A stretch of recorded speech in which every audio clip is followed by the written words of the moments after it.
Alors je m'appelle Emmanuel Magnin, je suis architecte d'intérieur et j'ai commencé ce métier.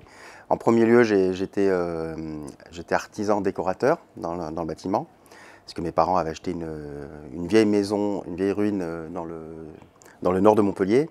Et j'ai toujours aidé mon père à retaper cette ruine. Et petit à petit, j'ai appris de mes mains à faire plein de choses. Après, j'ai voulu suivre, donc j'ai monté ma boîte pour rénover des vieilles maisons dans l'esprit ancien. Et puis après, je suis monté à Paris, parce que j'avais déjà commencé à faire un peu de peinture décorative sur les aménagements intérieurs, par exemple des portes, des patines, des choses comme ça. Et je me suis dit, j'aimerais bien apprendre et développer ça. Et quand je suis monté à Paris, quand j'avais 25 ans à peu près, j'ai suivi une formation dans une école de peinture décorative. Et de là, j'ai travaillé en tant qu'intermittent dans le spectacle à l'Opéra Bastille, l'Opéra Garnier, et aussi sur les plateaux de télévision, en tant que peintre décorateur. Et j'ai fait ça pendant 5-6 ans. Et puis j'ai toujours voulu être architecte en fin de compte, ce que je ne l'ai pas fait dans ma formation de base. Et j'avais envie voilà, j'ai repris les études à 30 ans. Et j'ai fait 3 ans de formation à l'école Boulle à Paris. Donc j'ai appris le métier d'architecte d'intérieur. Et depuis, je fais que ça. Je fais que de l'architecture d'intérieur. Et je fais ce métier-là et j'aime beaucoup. Parce qu'il y a de la création, il y a de la recherche, il y a du contact avec le client, il faut organiser l'espace, il faut organiser aussi, il faut le transformer, il faut écouter les clients pour savoir un peu ce qu'ils aiment, comment ils se projettent dedans, il faut leur trouver des solutions, voilà, il y a tout un échange que j'aime bien, et puis surtout créer un espace de vie où j'espère que le client après soit content, se projette bien dedans. Et voilà, créer un cocon quelque part, puisque je travaille principalement avec des particuliers. Et bon, même si je fais aussi d'autres choses, avec des archis MO, c'est-à-dire ce qui s'appelait avant architecte des PLG. Mais voilà, principalement c'est les particuliers et beaucoup de rénovation, principalement de rénovation de maisons ou d'appartements. Donc toujours ça touche beaucoup. Finalement ça touche à la sphère intime finalement, de famille, de couple, voilà. Au quotidien, je travaille sur des projets d'architecture d'intérieur, donc c'est rénovation d'appartements, de maisons, donc ça veut dire qu'il y a une partie bureau bien sûr.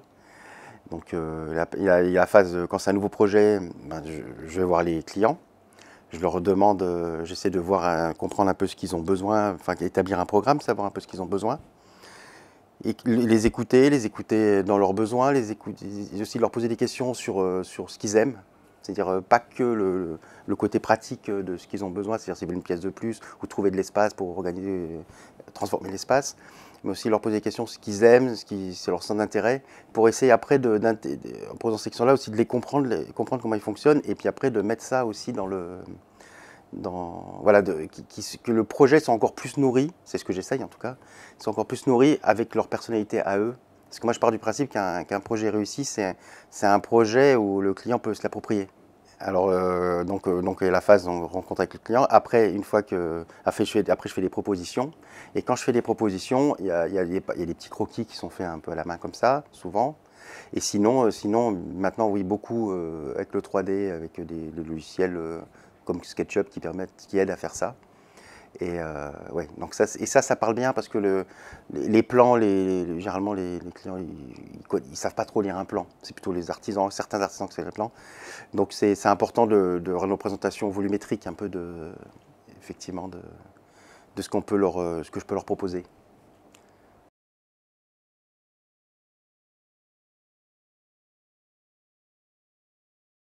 Alors chacun exerce le métier différemment et il y en a qui sont plus sur le côté créatif, le métier de l'archi d'intérieur.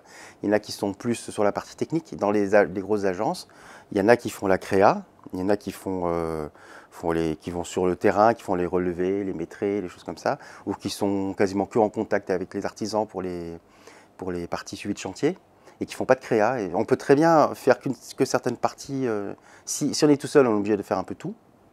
Ce qui m'amuse. Mais sinon, dans une agence un peu plus importante, tu peux choisir certains secteurs du métier que tu vas développer.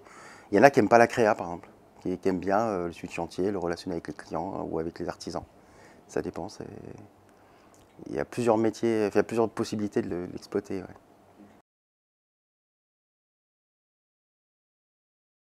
Du coup, les points positifs de ton métier seraient quoi pour toi? Les points positifs, c'est qu'on peut rencontrer rencontrer des gens différents, avec plus ou moins des attentes différentes, plus ou moins parce que ça reste quand même un aménagement intérieur en général.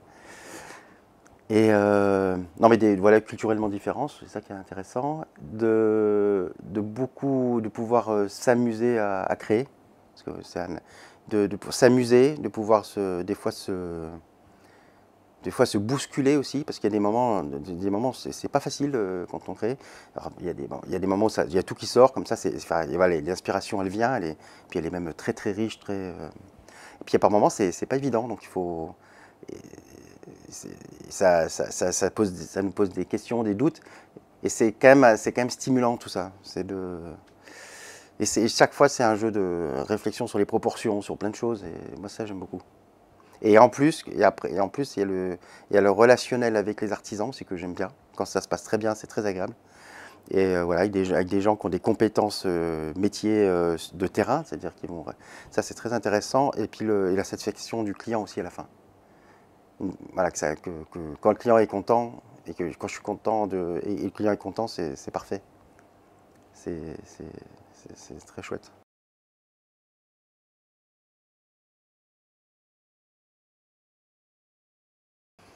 Bon, la pratique, les points négatifs, les seuls moments difficiles sur un chantier, c'est quand il y a soit des mauvaises surprises techniques, parce que c'est jamais la partie créa. La partie créa, on rêve, en fin de compte, c'est l'imagination, c'est vachement agréable, on est peinard, on réfléchit, et ça c'est chouette. C'est là où ça se complique, c'est quand c'est la phase chantier, il peut y avoir des fois des complications, ou alors il peut y avoir des problèmes des fois un peu relationnels avec des fois certains artisans. Donc c'est aussi, ça met du temps de trouver une équipe à qui on est bien et qu'on se comprenne. Voilà.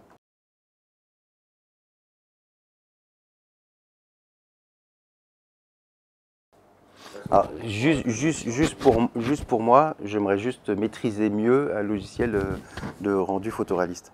Voilà. Voilà, moi j'aime bien toujours apprendre. C'est pour ça que j'ai fait plein d'apprentissages chez Connexion Graphique. De différents modules. Et voilà, moi j'aimerais bien faire une formation de photoréalisme plus poussée juste pour présenter mieux mes projets. Mais oui, c'est ça. Mais sinon, le métier il va évoluer, c'est évident. Mais je pense que l'IA fera, pour les présentations, aidera peut-être à aller un peu plus vite.